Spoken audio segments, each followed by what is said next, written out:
73rd Amendment had been implemented successfully in all of India, and women were participating in politics.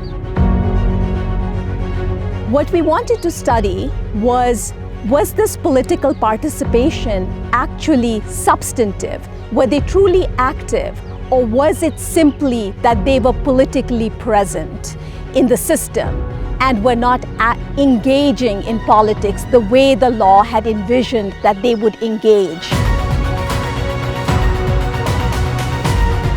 We wanted to share with you the lived experiences of 5 women leaders, 2 from Himachal Pradesh and 3 from Haryana, and show you the many challenges that they have faced and overcome as they share their journeys with you.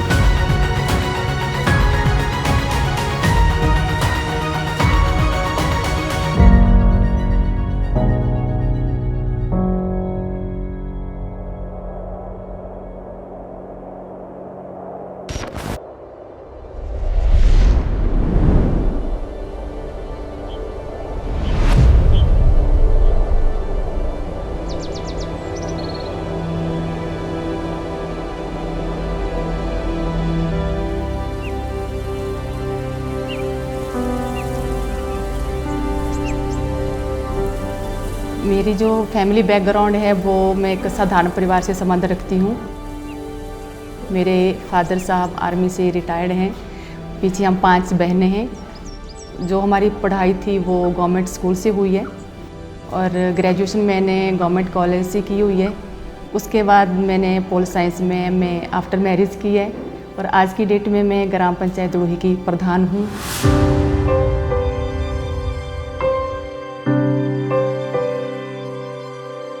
मेरी शादी हुई ग्राम पंचायत दुड़ोही में, तो उस time जो हमारे पंचायत के प्रधान थे वो एक महिला थे।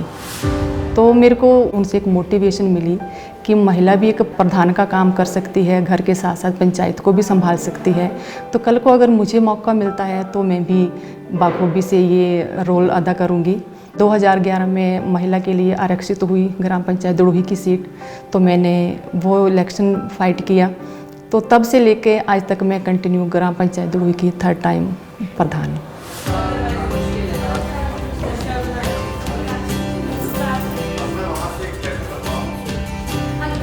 मेरी कैंपेनिंग थोड़ा डिफरेंट थी दूसरों से, क्योंकि पहला जो इलेक्शन था तब तो लोगों को हमारे अच्छे बुरे कार्य का कोई पता नहीं होता था कि हम क्या काम उनके लिए हमने किया है। लेकिन सेकंड बार जब हमने इलेक्शन फाइट किया तो लोगों ने जो हमारी वर्क थी, जो हमारे काम थे, वो उन कामों के आधारों पे हमें वोट किया।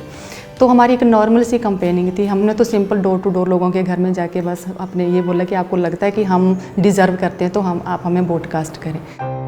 जब हम डेवलपमेंट एक समान रूप से करते हैं बिना भेदभाव के, हम ये नहीं देखते हैं कि ये अपनी कैटेगरी का है, ये दूसरी कैटेगरी का, ये लेडी या जेंट्स है, मतलब जब हम सभी को एक समान समझ के कोई काम करते हैं तो यही मुझे लगता है यही रीज़न है जिससे लोगों को लगता है कि नहीं, निष्पक्ष भावना से जब पंचायत में काम हो रहे हैं। जिस तरह हम अपने घर में एक फैमिली में 10 लोग होते हैं, इकट्ठे होकर काम करते हैं तभी एक परिवार चलता है, वैसे पंचायत है। जब हम एक टीम वर्क, हम सभी का एक कोऑर्डिनेशन होता है, हम टीम वर्क करते हैं तभी पंचायत कामयाब होती है।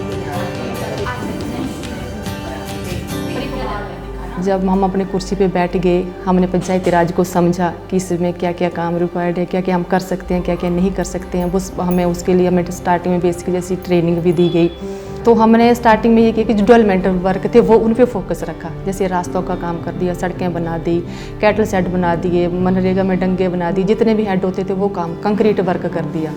फर्स्ट टेन्योर में तो यही रहा। सेकंड में लगा कि नहीं, अब थोड़ा सा हट के करना चाहिए। फिर दिमाग में एक विज़न आ गया कि नहीं, मुझे 5 सालों में ये 4-5 काम है मैंने वो करने तो मेरा बड़े कामों पे फोकस हो गया। और इस बार जो मेरा 3rd टेन्योर हो तो मैंने सोचा कि इस बार हट के थोड़ा मानव विकास के लिए अलग सा कार्य किया जाए, जिसमें महिलाओं का विकास हो, बच्चों का विकास हो, बुजुर्गों का विकास हो।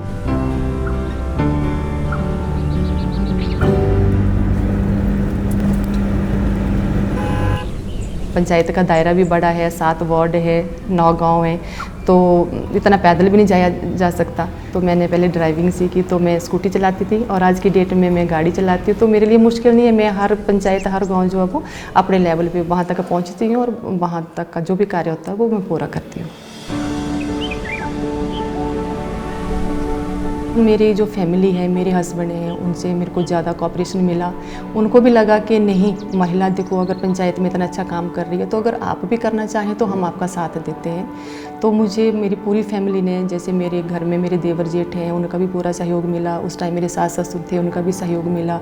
उन सभी के सहयोग से फिर मैंने आगे कोशिश की कि नहीं, मुझे आगे आना चाहिए। स्पोर्ट की जहाँ तक बात है, जिस महिला में पोटेंशियल होता है उसको थोड़ा सा स्टार्टअप की ज़रूरत होती है, और उनको जो है वो ज़्यादा स्पोर्ट की ज़रूरत नहीं पड़ी, क्योंकि वो खुद एक तो राजनीति शास्त्र में उन्होंने पोस्ट ग्रेजुएशन की हुई है, तो उनके एक राजनीति के क्षेत्र में उनको जो है थोड़ा नॉलेज था। हमने थोड़ा सा उनको जो है वो साथ दिया, आगे बढ़ने की जो प्रेरणा दी, और उसके बाद जिस मुकाम पे पहुँचे वो उनके सब अपनी मेहनत का नतीजा है। मुझे लगता है मेरे रिलेशन जो हैं वो परिवार के साथ वैसे के वैसे रहे, बल्कि और अच्छे बन गए। जब उनको भी लगा कि नहीं अब इसकी डबल जिम्मेवारी है, तो वो मेरा और सहयोग करते हैं। कई बार मेरे घर के काम में भी मेरा सहयोग करते हैं। अगर मान लो बाहर का भी काम हो तब भी मेरा सहयोग करते हैं। तो घर वालों से मुझे ज़्यादा हेल्प मिली उसके बाद।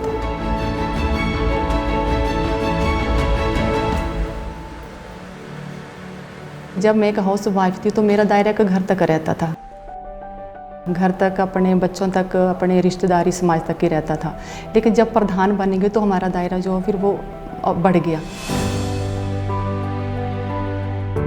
तो मुझे लगता है कि आज की डेट में मेरे दो परिवार है, एक तो मेरा अपना घर का परिवार है, एक पंचायत है, वो भी मुझे एक परिवार जैसा लगता है। तो जिस तरह मैं अपने घर में मेरा एक रूटीन होता है कि सुबह से शाम तक क्या क्या काम करना है, वैसे यही रूटीन है कि पंचायत में भी सुबह से लेकर शाम तक मुझे कौन कौन सा काम है वो प्रायोरिटी पे मुझे करना है। मैं हर तरह से कार्य कर रही हूँ, अकेले भी जा रही हूँ, पंचायत को भी संभाल रही हूँ। तो मुझे परिवर्तन लगा कि मुझे अपने आप में लगा कि मैं थोड़ा सा सशक्त, और ज़्यादा सशक्त हो गई। रिजर्वेशन पॉलिसी जो है वो बहुत अच्छी पॉलिसी बनाई गई है, जिसके माध्यम से चाहे राजनीति का क्षेत्र हो चाहे कोई और भी होता है, महिलाओं को रिजर्वेशन मिला, और महिलाएं जो आज की डेट में हर क्षेत्र में आगे आ रही हैं। और उसी का परिणाम मैं भी हूँ कि आज मैं 3rd टाइम ग्राम पंचायत दड़ुल की प्रधान हूँ। जब पहली बार वो प्रधान बने तो शुरू में जब वो समस्याएं आई, कुछ लोगों के साथ तालमेल की समस्या रहती है, कुछ जो पुरुष प्रधान समाज की एक मानसिकता लोगों में थी, क्योंकि पिछले 10 साल जो है वो उससे पहले हमारे महिला प्रधान नहीं थी, पुरुष प्रधान था। तो लोगों के ध्यान में एक ये बात रहती थी कि पता नहीं यार अभी महिला है तो वो पंचायत के काम कैसे कर पाएगी। पुरुष प्रधान समाज है, इसमें मैंने एक अपनी अलग से पहचान बनानी है। जो काम जेंट्स कर सकते हैं वो लेडी नहीं कर सकती है। मुझे उस चीज़ को चेंज करना था कि नहीं, ऐसा नहीं है। अगर लेडी पढ़ी लिखी है और उसमें काम करने का जज्बा है, उसके मन में सेवा भाव है, तो वो बहुत कुछ कर सकती है। जिस तरह से समय बीतता गया, साथ में जो है वो एक्सपीरियंस जो है वो गेन करते गए, तो अब स्थिति ये है कि वही मैडम जो है वो किसी परिचय की मोहताज नहीं है।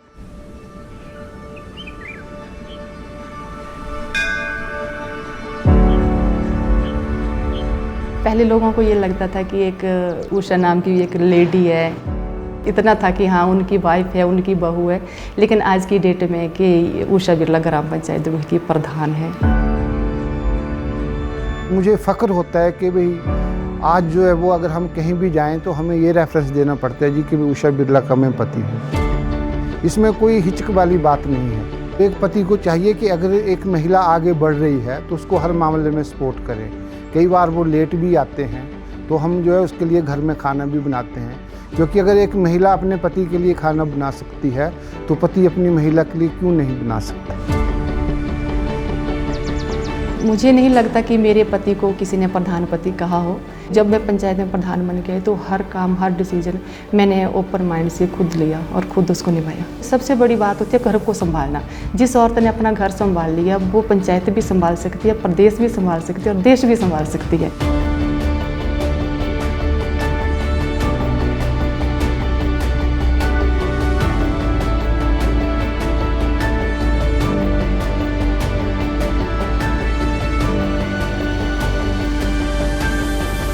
हिमाचल प्रदेश की महिला ग्राम प्रधान पूरे जोशो उत्साह के साथ अपने अधिकारों का जश्न मना रहे थे। अपने गांव के विकास के लिए, अपने गांव की महिलाओं के सामाजिक और आर्थिक उत्थान के लिए, युवाओं की समस्याओं के समाधान के लिए अपना योगदान दे रहे थे।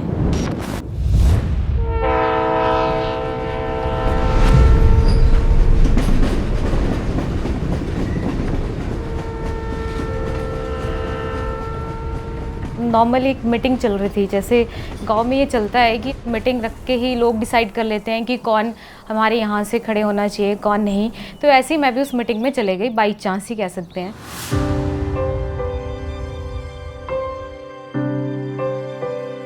और वहाँ पे बात हो रही थी कि लेडीज़ें ना बड़े बड़े प्रोजेक्ट नहीं ला सकती, क्योंकि यहाँ पे पहली बार महिला सीट थी, तो लोगों को लग रहा था कि इतनी बड़ी पंचायत चलाना महिला के बस की बात नहीं है। तो मैं वहाँ से आई, मैंने फादर इन लॉ से बात करी कि मुझे इलेक्शन लड़ना है। तो उन्होंने कहा कि आप इलेक्शन कैसे लड़ेंगी, आप तो हस्बैंड के साथ रहती हैं। मैं कहा नहीं, मैं इसके लिए यहीं से भी कर लूँगी। और मात्र 10 दिन रह गए थे इलेक्शन के लिए। तो मैंने माइंड सेट किया, क्योंकि मेरा बैकग्राउंड कॉलेज टाइम से राजनीति का रहा है। मैं 3 साल लगातार RKMV में SCA जीत चुकी हूँ। मुझे वो बात पिंच कर गई कि लेडीज़ें पंचायत नहीं चला सकती। जब एक DC लेडी होके पूरा जिला देख सकती है, तो एक महिला क्यों नहीं पंचायत देख सकती। वो तो आपका गोल होना चाहिए, आप में करने की हिम्मत होनी चाहिए। बस यही डिसीज़न लेके मैंने 8-10 दिन के अंदर अंदर अपना डिसीज़न लिया कि नहीं, मुझे लड़ना है और एक बार ग्राउंड में ज़रूर आना है कि नहीं, अगर मुझे सीट मिलेगी तो करके दिखाना है कि नहीं, लेडीज़ें भी कर सकती हैं। मेरे पास बहुत कम समय था, क्योंकि मैंने बहुत एंड मोमेंट पे मैंने डिसीज़न लिया। लोग नहीं जानते थे, क्योंकि मैं यहाँ रही नहीं हूँ। शादी के बाद से मेरा एजुकेशन चल रहा था, फिर मैं हस्बैंड के साथ ही थी। फिर यहाँ पे आना जाना मेरा बहुत कम था, क्योंकि यहाँ पे कॉलेज और स्कूलिंग का नहीं है, मेरा सारा एजुकेशन शिमला से है। तो जब 10 दिन रहे तो लोगों के बीच आना जाना, तो मैंने खुद लोगों से बात किया, क्योंकि हम लोग सिर्फ 4 लोग ही कैंपेन में जाते थे, फादर इन लॉ और मेरे चाचा जी, चाची जी, हम ही लोग थे, बाकी कोई भी नहीं था। घर पे बात होती थी कि आप कैसे इलेक्शन करोगे, आपको कोई जानता भी नहीं है। फिर मैंने कहा कि नहीं, कोई बात नहीं, मैं खुद लोगों से बात करूँगी और आप बेफिक्र रहिए। तो लोगों से मैंने खुद कम्युनिकेशंस किया और उनको अपने बारे में बताया। तो लोगों का मेरे लिए बहुत अच्छा सुझाव आया कि हम चाहते थे कि कोई एजुकेटेड लेडी आए, क्योंकि यहाँ पे मैक्सिमम जो यूथ एजुकेटेड है। तो उन्होंने बहुत सोच समझ के और शायद एट द एंड मोमेंट पे मुझे मौका दे दिया। कैंपेनिंग डोर टू डोर की थी। मुझे लगा कि मुझे जो घर के मेन है उनसे बात करना बहुत ज़रूरी है। मैक्सिमम ये होता है कि जहाँ मुखिया बोलेगा वहीं वोट डलेगी। लास्ट में मेरे पास 3 दिन बचे थे, तो मैंने वीडियो बनाया। वीडियो पे मैंने जो मेरे को साइन मिला था ताला चाबी का, उसका पोस्टर मैंने बैक पे लगाया अपने, और मैंने खुद से अपना इंट्रोडक्शन दिया। नमस्कार, सबसे पहले तो आपको नव वर्ष की हार्दिक शुभकामनाएं। मेरा नाम कल्पना गर्ग है। तो मेरी वो वीडियो इतनी वायरल हो गई रातों रात, क्योंकि मेरे साथ यूथ बहुत जुड़ चुका था। तो मैंने यूथ का सहारा लिया और मैंने यूथ में वो वीडियो अपनी सर्कुलेट कर दी। जो हमारे मूलभूत सुविधाएं, पानी, सड़क, ये होना बहुत ज़रूरी है। ये मैं चाहती हूँ कि हम मेरे रहते रहते कम से कम बेसिक चीज़ें मैं लोगों तक पहुँचा सकूँ। राजनीति वाली लाइन में आते हैं तो फैमिली को टाइम देना ज़रा थोड़ा सा मुश्किल हो जाता है, लेकिन टचवुड की मेरी इन लॉज बहुत अच्छे हैं और मुझे बहुत कोऑपरेट करते हैं। जब मैंने प्रधान का डिसीज़न लिया तो उन्हीं का ही सपोर्ट मेरे साथ था, फादर इन लॉ का खासकर। वो बहुत ब्रॉड माइंडेड है। उन्हें पता है कि मुझे फील्ड में काम करना है और मैं शाम को देर से आ रही हूँ। कभी कभी मुझे 6 भी बज जाते हैं, कभी 7 बज जाते हैं। मुझे ये लगता है कि अगर आपकी फैमिली, आपका परिवार आपको सपोर्ट कर रहा है तो आप कुछ भी कर सकती हैं।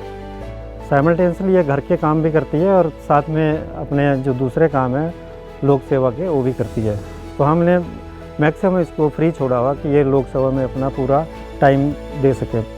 लेकिन एक परिवार की जिम्मेदारी जो एक बहू होने के नाते है, वो तो आपको करनी पड़ती है, चाहे आप वो 10% ही कर रही हो। जैसे यहाँ से जाना, फिर बच्चों को पढ़ाना, तो वो मेरी ही ड्यूटी है।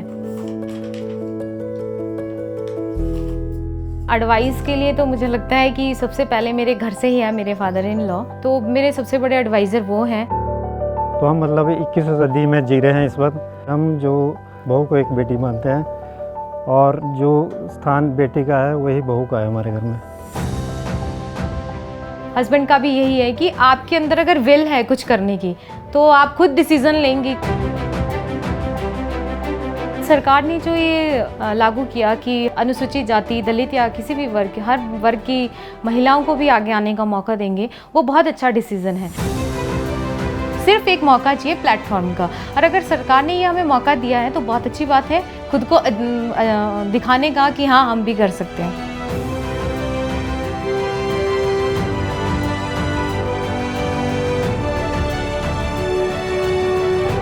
agency is a complex term and it can have many meanings. Broadly, I would define it as a person's freedom to achieve what they have reason to value. And this adapts Amartya Sen's definition of agency freedom. So if a woman Pradhan exercises agency, what would we expect of her? I would say that we would expect her to take the initiative to identify her community's needs and especially women's needs.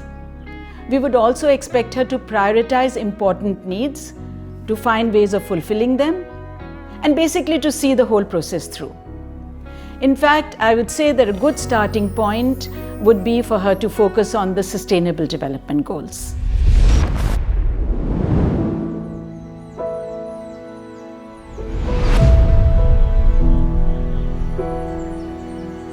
दो 2021-22 के आते आते हरियाणा की महिला सरपंचों ने अपने काम से वाकिफ़ होना शुरू कर दिया।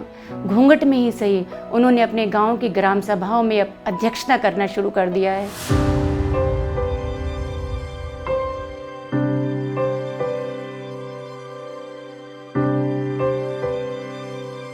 मेरे पापा पीएन की पोस्ट पे काम करते थे स्कूल में।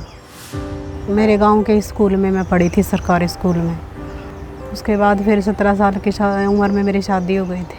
वहाँ से मैं +1 पास करके आई थी जी। फिर यहाँ पे आके +2 करी थी। पहले मैं शादी के 2 साल के बाद गांव में आशा वर्कर का कार्य करती थी। उस कार्य के दौरान हर गांव के हर घर में मेरी जान पहचान थी। सब बच्चे बूढ़े जवान, सब बहू औरत सब मुझे जानते थे। 8 कैंडिडेटों ने फार्म भरा था जी। तो वो गांव वालों ने उनका उठवा दिया। गांव वाले आके कहते थे कि हमें आप पर विश्वास है, हम आपको ही सरपंच बनाना चाहते हैं। गांव वालों के साथ ही रही मैं। जो बोलना था वो गांव वाले ही बोलते थे मेरी तरफ से। मैं कम बोलती थी क्योंकि बड़े छोटे सभी मेरे साथ थे, इसलिए मैं सरपंच का इलेक्शन जल्दी जीत गई। पहले तो मैं फ्री माइंड होके घर के काम करती थी और उसके बाद मेरा काम ज़्यादा बढ़ गया था। घर में झाड़ू पोछा किया, चाय पानी रोटी सब्ज़ी बनाई। बीच में भी बस 6 बजे आने शुरू हो जाते थे। कई बार तो रोटी भी तवे पे जल गई, कभी सब्ज़ी जल गई, बस कभी लेट कभी सेट। कई बार तो मुंह धोने का टाइम भी 1 बजे लगता था क्यों एक गया दूसरा आ गया, दूसरा गया तीसरा आ गया, चौथा गया पाँचवा। और हर एक आदमी ने आधा घंटा 15-20 मिनट ली। 3 बजे 4 बजे सब्ज़ी काट ली। बस जो भी काम टाइम मिलता ही काम करने लग जाते थे। सुबह 6 बजे उठते थे और शाम को कई बार तो 11 भी बज जाते, कई बार तो रात को 3 भी बज जाते थे। मेरे घर वाला भी मेरे साथ हेल्प करवाते थे। शुरू में तो मैडम बहुत परेशानी हुई हमें भी, क्योंकि उधर से ऑफिस का काम हो जाता, इधर से गांव की पंचायत का कोई कार्य हो जाता। संबंध एकदम बदलाव सा आ गया था जी। जैसे मैं उनको टाइम कम दे पाती थी। थोड़ा बहुत तमोगुण हो जाता था सुबह भाई, क्योंकि तबीयत खराब हो जावा है तो उस वजह से भाई बच्चों के लिए खाना नहीं बनाया, या बच्चों के लिए ऐसा नहीं हुआ भाई, वहाँ वीडियो ऑफिस में भी जाना था, या भाई कोई पंचायत का कार्य है वो मैं तो कर नहीं सकता था क्योंकि मैडम पढ़ी लिखी है, ये खुद ही अपनी भागदौड़ अपने कार्य में रखती है। तो जैसे कि ज़्यादातर मैं पब्लिक को टाइम देती तो उसके दिमाग में कुछ और आ जाता था। उनसे पहले मेरे से नमस्ते कर ली तो उनका भाव बदल गया। मेरे पति का बदला, देवर का, जेठ का, जेठान, सबसे ज़्यादा जेठानी का बदला।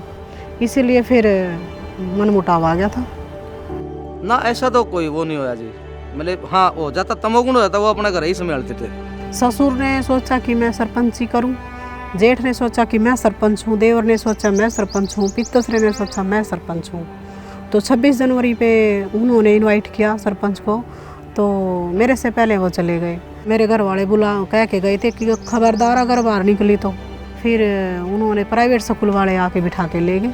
फिर मैं चली गई उधर, झंडा मैंने फहराया, वो वापस आ गए। फिर वो प्राइवेट स्कूल से वो आके ले गए, उधर भी झंडा फहराया। उसके बाद मैंने खुद फहराया। उन्होंने स्कूल से उनको भगा दिया। घर से दबाने की कोशिश हो गई, भाई ये तो हमारी पावर को छीन रही है। कल इसको ब्याह के लेके आए थे, आज ये हमारी ही चौधर पर फिर गई है, खूब इसको ही घर से निकाल दो। तो वैसे तो घर से निकालना मुश्किल हो गया, उन्होंने करैक्टर का ब्लेम दे दिया, ब्लेम दे के निकाल दिया। किसी को एतबार ही नहीं हुआ। गांव वाले बोले कि हमने तो यही सरपंच चाहिए है।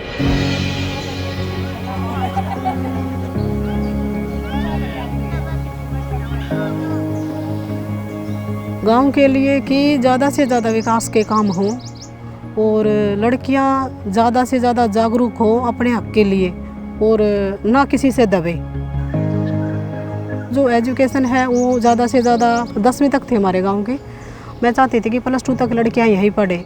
गरीब की लड़कियां थी वो पढ़ नहीं पाती थी, वो झाड़ू पोछा के काम में रह जाती थी या मजदूरी के तौर पे। पढ़ाई लिखाई के दौरान उनको ये भी सिखाया अगर कहीं अत्याचार होता है या आप काम करने जाते हो कोई गलत नज़र से देखता है तो आप 100 नंबर पे फ़ोन करो तो आपको तुरंत सहायता मिलेगी। जो लेडीज़ हैं घूंघट में रहती है और मर्दों के अधीन रहती हैं, मैं उस अधीनता से छुटकारा चाहती थी। जो बेरोजगार थे इनको खुद सेल्फ डिपेंडेंट बनाने की कोशिश करी, साफ सफाई का पूरा ध्यान रखा। पहले यही तो ध्यान दिया और अब बनी हुई है। देखो जाके कोई ये नहीं कह सकता कि ये दलित समाज की गलियां हैं।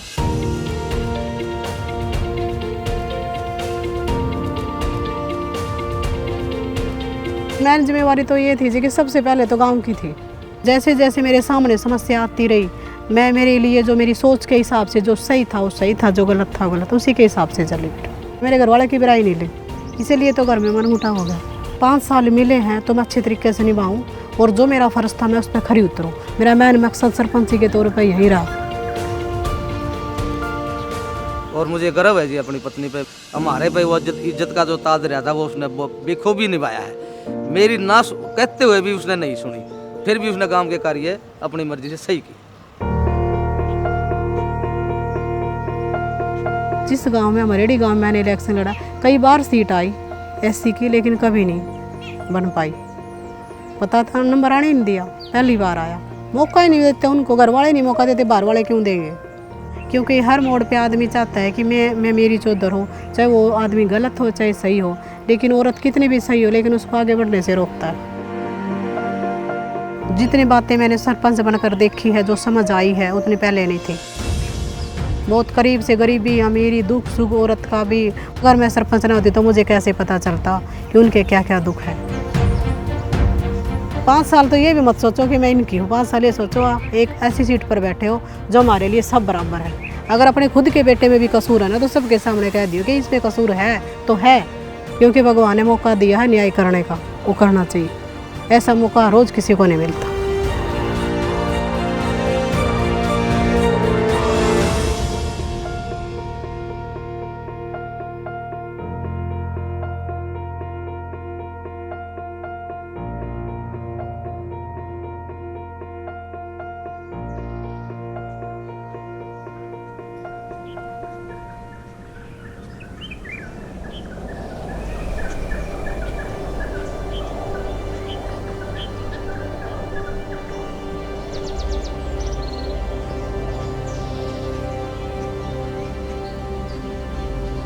मैं कुमार जाति से बिलोंग करती हूँ।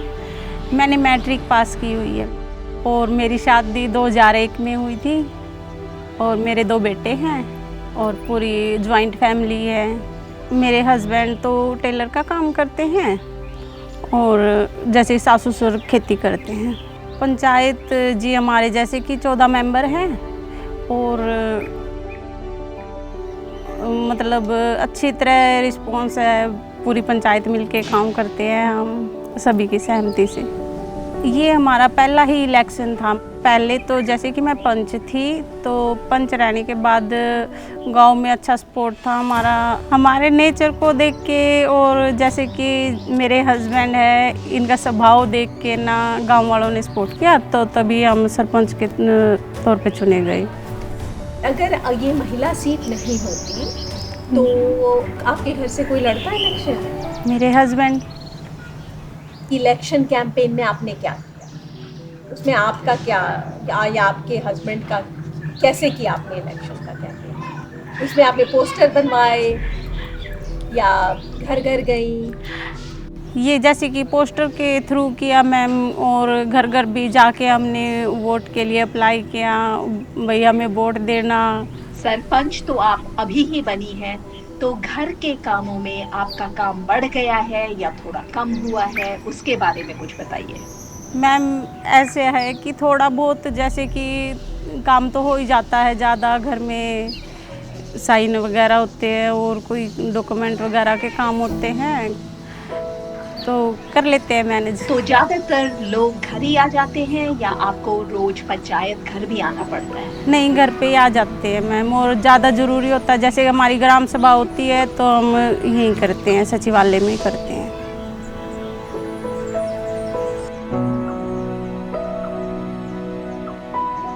तो आपके तहत कितनी ग्राम सभा की मीटिंग हुई है? तीन या 4 मीटिंग हुई है अभी तक ग्राम सभा की। अच्छा, पिछले 3 महीने में 3-4? हाँ जी। पर ग्राम सभा की मीटिंग साल में 4 बार होती है। हाँ जी। आपने 3 ही महीने में 3-4 ग्राम सभा की मीटिंग कैसे करा दिया? जो शुरू में मतलब वैसे जानकारी के लिए, जैसे कि हमारी पूरी पंचायत बैठ के कुछ गाँव के जैसे काम के ब्यौरे लिए, भाई क्या काम करवाना, क्या ज़रूरी है। ग्राम पंचायत की मीटिंग में सभी आती हैं महिलाएं और अपने जैसे काम का ब्यौरा भी रखती हैं, भाई हमें ये करवाना है, हमारे ये वार्ड में कोई प्रॉब्लम होती है वो बताती है, रखती है अपनी बात को। अच्छा, हाँ जी। अगले 5 सालों में आपने क्या गोल्स रखे हैं कि मुझे ये काम कराने हैं? हमें जैसे कि बच्चों की यहाँ पे लाइब्रेरी नहीं है, गांव में बच्चे जिस तरह शहर जाते हैं तो रोड पे ज़्यादा ट्रैफिक होने की वजह से बच्चे परेशान होते हैं, तो इसीलिए हम सोचते हैं कि भाई हमारे गांव में लाइब्रेरी हो, एक सफाई वगैरह की सुविधा हो अच्छी, इससे बीमारियां भी कम हो। तो बस आगे का यही रहेगा और महिलाओं की तरफ महिलाओं को जागरूक करना जैसे कि काम यही रहेगा। हाँ जी। और भी कोई एक्स्ट्रा काम होएगा तो हम ज़रूर करेंगे। जब आप पहले पंच थे तो उस समय की बताइए कि आपकी मीटिंग्स जो होती थी, पंचायत की मीटिंग, ग्राम सभा की नहीं, पंचायत की मीटिंग्स, वो कितनी होती थी और कहाँ होती थी? यही सचिवालय में होती थी मैम। महीने में जैसे कि कभी तो 1 हो जाती थी और कभी 2 हो जाती थी। वो तो काम के हिसाब से होता था ना, जैसे कि आज कौन सा काम कराना है, कभी भाई काम का क्या एजेंडा रखना है, उस हिसाब से होती थी। आगे आप क्या सोचती हैं? आप पंच भी रह चुकी हैं और अब सरपंच हैं। आपका अपना क्या ख्याल है कि आगे आप क्या करना चाहते हैं? आगे तो मैम क्या कहे, अभी तो सरपंची अच्छी तरह निभाना चाहती हूँ मैं तो गांव में, और मैं तो यही चाहती हूँ कि दोबारा से फिर मैं ही सरपंच बनूँ।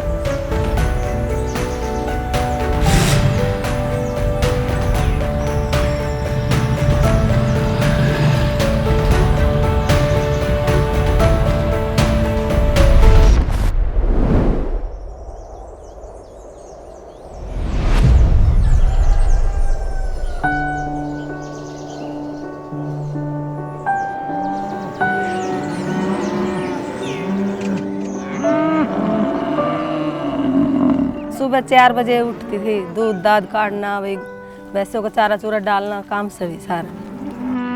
8 पढ़ी लिखी हूँ, 2 बच्चे हैं, शादी 2004 में हुई थी। गांव मेरा ढाणी शोभा, पूरी पंचायत जी लेडीज ही है।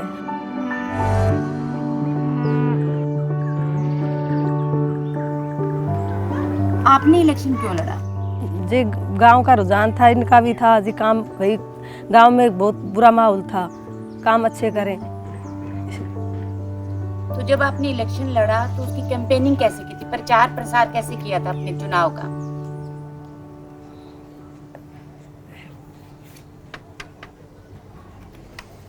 प्रचार मारते छोरा न करो घणो तो छोरी नहीं करो, निशान तो साइकिल को, तो टाइम में साइकिल चलाया करते हो, घर घर जाकर ना हमने भी वोट मांगी, इसने वोट मांगी, गैलडी को में पंच तो इससे पहले, अब कैसे सरपंच बन गया फिर तुम्हारी। तो गाँव जैसे रुझान देखते हुए, मारो काम को देखते हुए और वोट दे दी, तो हमने काफ़ी काम किया। कांता जी, आपके प्रचार पर कितना रुपया खर्च हुआ होगा? खर्च तो क्यों, लोकल में कुछ खर्च तो हो ही कौन, गाँव में लोकल वोट थी, लोकल एरिया तो घर घर जाकर ना प्रचार दे दिया, निशान दे दिया, हाथ जोड़ के वोट मांग ली, वोट दे दी लोगों ने। कांता जी, जब आपने इलेक्शन लड़ा, सरपंच बन गए, तो क्या आपकी कुछ घर की जिम्मेवारियों में कुछ फर्क आया पहले से? हाँ जी, फर्क तो आया है जी। क्या फर्क आया? ब्लॉक भी जाना पड़ा था, मीटिंग हुई थी जब, तो काम तो भाई घर का ठप हुआ ही था। तो क्या आप घर के कामकाज पहले की तरह ही सारे करती थी या पहले से कम हो? नहीं जी, उसाई करती थी।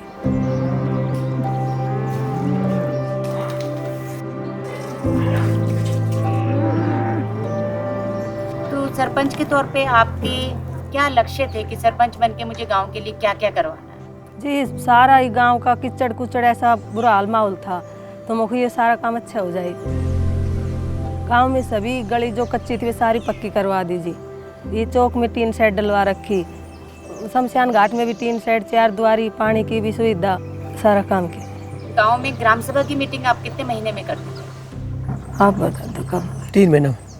तो ग्राम सभा की मीटिंग होती कहाँ थी? चौपाड़गढ़ में।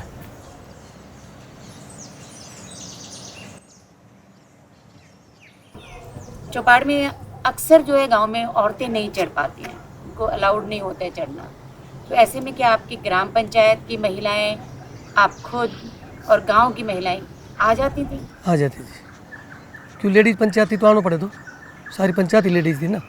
ये बिना पंच बिना सरपंच तो कोई हो ही ना कमेटी, वो तो करनी पड़ती थी, मजबूरी थी। क्यों एक और 2 मिल को तो करना पड़ेगा जी। तो गाँव वालों से बातचीत क्या वो खुद कर पाती थी या आप कर? कुछ ये भी कर लेती, कुछ हम भी कर लेता जी। जिसको लेडीज सवाल पूछती थी ये जवाब दे देती, वो आदमी पूछे हम दे देते। तो जो डिसीजन लिए जाते थे, क्योंकि चौपाड़ में हमने जाके देखा कि आपका ऑफिस नहीं है वहाँ पर, तो उसके कागजात वगैरह सारे कहाँ रखे जाते थे? वे घर ही था जी, मार्ग वही घर पे ही काम कराया करता, और चौबारा में अपने यहीं सेक्रेटरी रहता, यही काम कराया करता। कांता जी, जब आप सरपंच बनी थी तो नेचुरली पंचायत के कामों के बारे में आपको जानकारी नहीं थी, तो पंचायत के कामों की जानकारी आपने कैसे सीखी? बताता इनने तो ज्ञान घणो नहीं थो जी, क्यों पहली बार सरपंच बनी थी मैं, तो पंच तो ज्ञान भी तो मैंने सरपंच के साथ काम किया तो मैंने तो किमी तो हमने ब्लॉक से किमी हमारा विधायक जी बहुत अच्छे थे, विक्रम टेकदार जी, उन्होंने काफ़ी ग्रांट दिया, और गली हमने दिख रही सारी कच्ची पड़ी से, उनको ग्रांट हमने मांगे, उन्होंने पैसा दिया और हमारा काम चले हुए। कांता जी, जब आप सरपंच बनी थी और 5 साल के बाद आप अपने आप में किस तरह का परिवर्तन देखती हैं? ऐसा जी कुछ ना हो रहा नजर तो हो ही गई जी, प्रधान बनने के बाद थोड़ा सा तो लोगों का उत्साह भी बढ़ गया, एक पद भी मिल गई। पहले तो नॉर्मल थी, अब एक गांव की प्रधान हो गई तो कुछ पद भी मिल गई, तो गांव को रुझान भी बढ़ गया। गांव के आदमी जो आते थे, जब उनको समस्याएं होती थी तो वो आपके पास आते थे? ना जी, भी तो इन्हीं का ना आया करता जी। तो वो किस तरह के काम लेकर आते हैं? काम तो जी सारा रास्ता का ही था, और तो कोई काम ऐसा था नहीं। किसी ने अपने रास्ते बनवानो, कोई नाले पक्को करवानो, कहीं गंदगी खत्म थी, ये छोटा मोटा रुझान था। और 1 साल के बाद तो सभी नाड़ों बंद कर दियो, हमने सभी बिना कहीं काम कर दिया जी, कोई पक्षपात नहीं करो किसी के साथ भी। तो अभी जैसे मैं सवाल कांता जी से पूछ रही थी, कुछ सवालों के जवाब आप दे रहे थे, तो आप उनकी पंचायत के कार्यों में किस तरह से मदद करते? मतलब तो ऐसे जी एमएलए को जैसे पूरे बुलानो पंचायत में, यहाँ पर चौक में सभा कराया करता, यहाँ बैठ के उनकी सुविधा करनी, और लेडीज़ तो कितनों काम आगे नहीं कर सके जी, गाँव के लोग इकट्ठा करना, बुलाना, और जैसे बाहर भीतर को काम तो ज़्यादा कर नहीं कराया करता जी। तो जब भी कभी सरपंच का काम करने में समस्याएं आई तो उनका समाधान कैसे ढूंढा आपने? उन समस्याओं को दूर कैसे किया? बताते हैं। समाधान तो ऐसे मैडम, दिक्कत तो कभी आई ही नहीं हमें, और फिर भी छोटी मोटी दिक्कत आई तो किसी को सारो ले लिया, आपस में बैठ के पंच इकट्ठा कर लिया, या किसी ने आट लगाई तो उसको काक कोताऊ भाई बंद इकट्ठा कर लिया, तो समस्या को समाधान हो गया। 5 साल में कोई भी ITI नहीं हमारे खिलाफ, और कोई भी हमारे खिलाफ कोई कार्रवाई नहीं। यदि रिजर्वेशन पॉलिसी जो आरक्षण सरकार ने की है, ये यदि ना होता तो क्या आप कभी सरपंच बन पाती? ना बन पाती जी कभी भी, क्यों हमारे तो आज भी समाज में लेडीज़ आगे काट के ना खुश ना से कोई जाए भी कोई ना। ब्लॉक में हम देखा था 33% लेडीज़ थी, लेकिन उनको कोई चाचू आवे से, कोई ससुर आवे से, कोई पति तो जाए से, लेडीज़ बहुत कम जाए से लोग। आज भी गाँव में गणों आगे से लेडीज़ आना वाले से। कांता जी, आप एक बार तो सरपंच बनी गई हैं, आप खुद दोबारा सरपंच बनना चाहती हैं? हम तो ऐसा सोची गाँव को रुझान रहेगा तो इलेक्शन लड़ाएंगा, नहीं तो नहीं लड़ाएंगा। गाँव ने दुखे काबिलियत कुछ काम करो तो गाँव हमने आगे देख ले, वो नहीं तो नहीं लड़ाएंगा। कांता जी, आप और महिलाओं को, अपने गांव की महिलाओं को, पंचों को, उनके लिए कोई संदेश देना चाहेंगे? बता दे संदेश तो ये जी, जैसे इसने काम करो सरपंच बन के, ऐसे आगे काम करो, अपने आरक्षण में अपनी सीट कर लगाओ और अपना काम करो।